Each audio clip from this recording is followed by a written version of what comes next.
अच्छी बात कही है कि हम दूसरे का गीत गाते नहीं हैं, बिल्कुल बिल्कुल, लेकिन फिर भी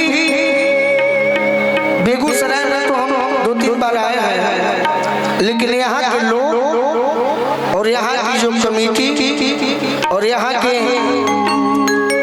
इवेंट के जो हमारे पंकज भैया हैं इतना सम्मान दिए कि इसका कोई जवाब नहीं है। एक जोरदार ताली होना चाहिए, जोरदार ताली होना चाहिए। नहीं तो हम तो उधर ही व्यस्त हैं, बिल्कुल, और वहाँ सुनने वाले हैं। इधर भी आपके बहुत सारे फैंस हैं।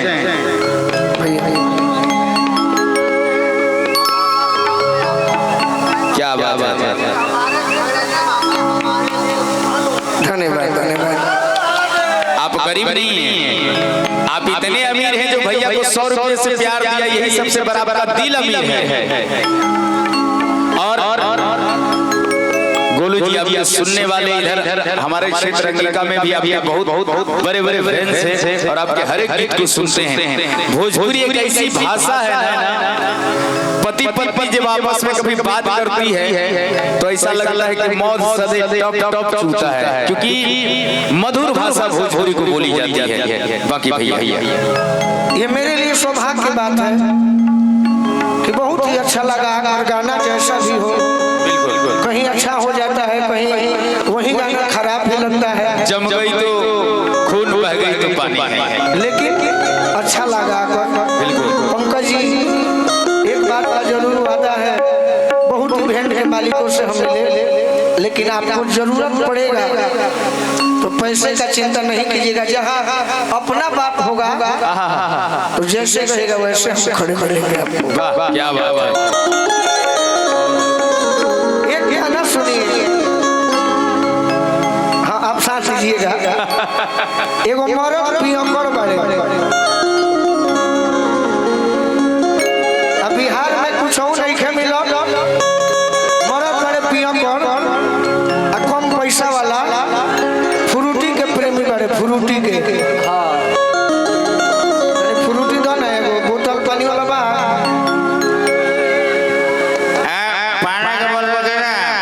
दो ना ये थर्मस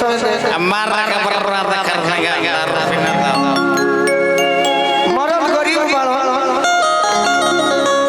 केहू आरएस मार लेता, केहू ब्लेंडर मार लेता, आई मरद गरीब बड़े राहुल भैया, केहू महुआ मार लेता, महुआ से तने ऊपर मेहरारू भी गोइल बड़े, गिरत भारा रुको तने पैसा ले ले,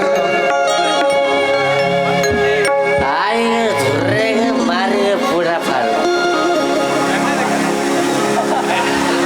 मेहरारू से सोचले जे प्रेम करी, कह का कहत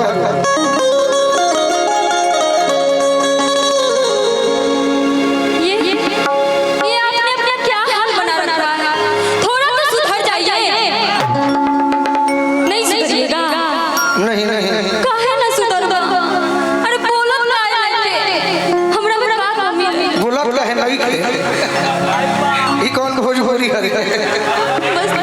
रोहित भैया रहिए का भाजपा बोल, हम प्यार करना चाहते नहीं, बस मैं इतना चाहती हूँ आप सुधर जाइए, पीना क्यों नहीं छोड़ते? तेरे मजार पर, मेरे मजार पर दीपक जलाने आए, मगर दीपक बुझा के चले गए। अच्छा, इतने बेदर्द सनम निकले कि दीपक का तेल भी अपने सर पर दबा कर मेहरारू को हदिया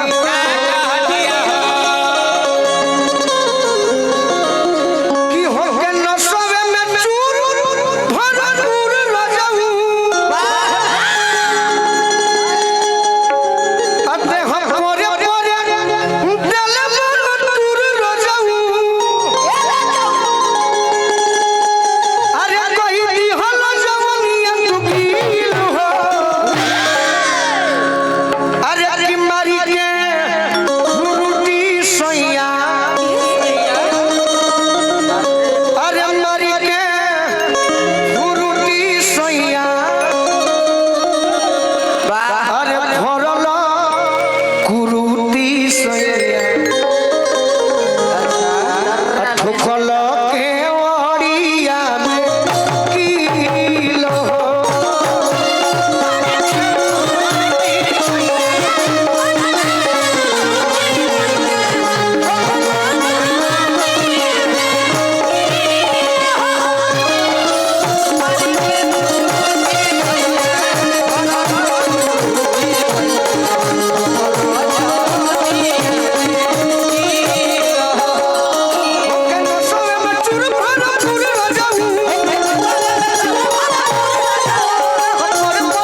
अच्छा गीत गाए।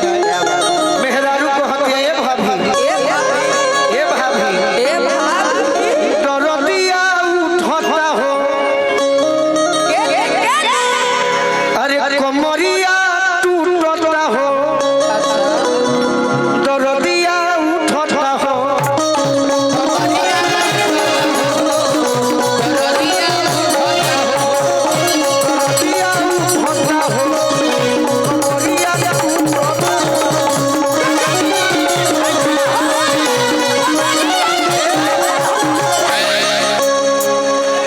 ऐसा काम कर रहे हैं कैसा कि हमारी माँ बहने जा रहे हैं आपके चाल पर। सही बात ई चलना चाहिए। बैठ जाइए आप लोग थोड़ा सा भैया सपोर्ट कीजिए। आप लोग पीछे हटिए तो आप लोग पीछे जाइए। गलत बात पीछे लोग को देख दिक्कत हो रहा है। पीछे जाइए। गलत बात मार करो कमरिया टूटता हो दरदिया उठता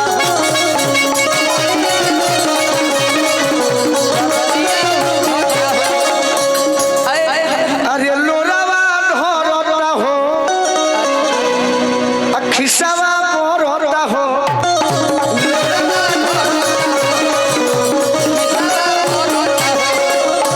लोरावा धरता हो खिसावा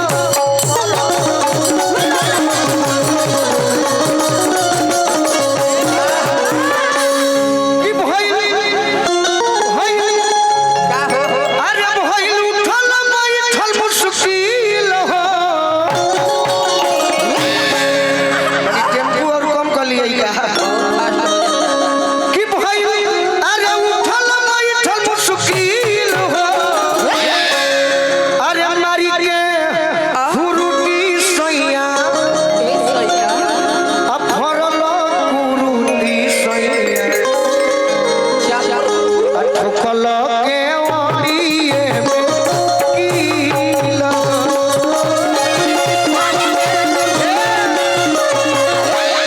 आनंद आवता त तने को ताली हो जाए हमरा खातिर। क्या बात जी अरे मारी के फुरुटी सैया भरल फुरुटी सैया ठोकल के ओड़िए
से कहे कि ना कहे बोलो हो कसैया बड़ो भाई हमारा रवि जी बहुत सुंदर गायक माँ काली के माँ सरस्वती की कृपा बने रहो। आप भी अपने क्षेत्र में आगे बढ़िए, हम भी प्रयास कर रहे हैं। रवि भैया को बहुत बहुत धन्यवाद।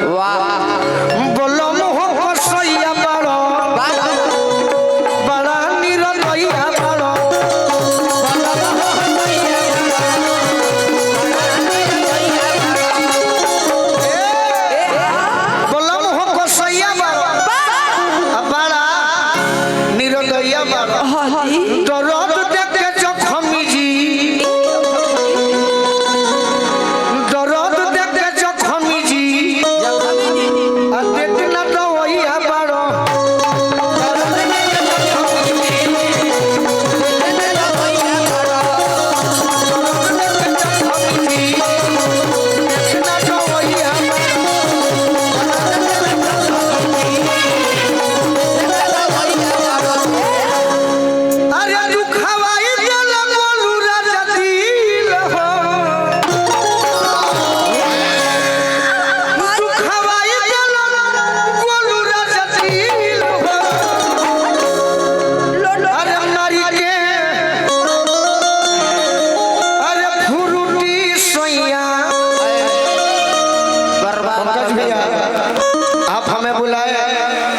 आपका पैसा बर्बाद नहीं ना हुआ?